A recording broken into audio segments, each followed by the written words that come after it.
I'm Diego Sanchez, and I'm the last man standing. And you're watching I Only Touch Greatness podcast. Another record you have is being involved in Fight of the Years. You hold the record, I believe, or tied for the record with 7, right? It's actually 3 Fight of the Years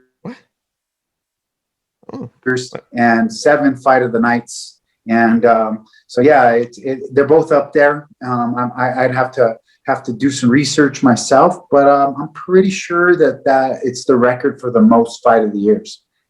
Yeah, I'm going to have to fire my stat guy now. Yeah, it's 3 Fight of the Years. Okay. So could you just describe that last fight with Florian there at the Ultimate Fighter back in the day?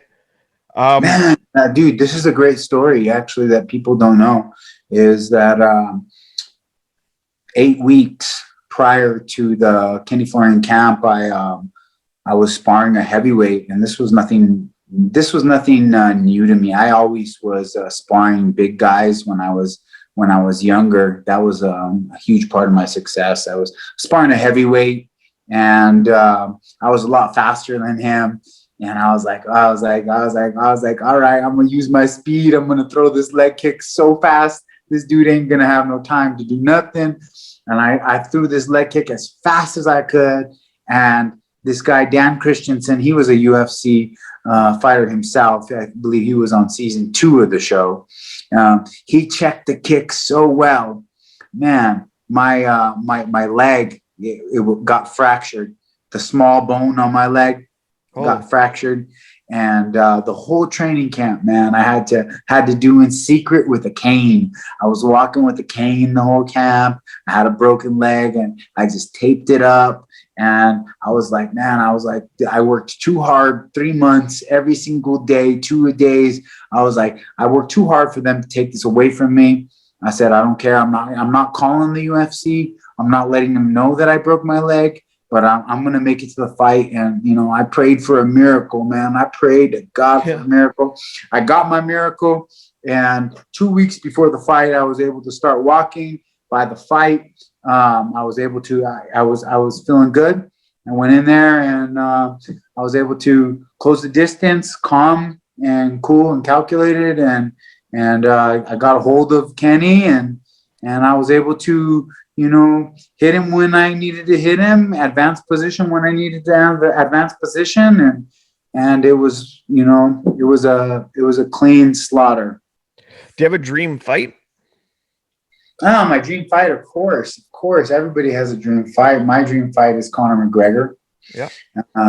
As we butted heads in the very beginning when he came into the UFC on Twitter, and here at the end of my career, he's been a real OG in giving me some credit, and he was the only one to give me credit for the Pieta performance. After the Pieta performance, he went on Twitter saying Sanchez versus McGregor, and he liked the fight, he liked the performance, and then even after that, he outed Dana White.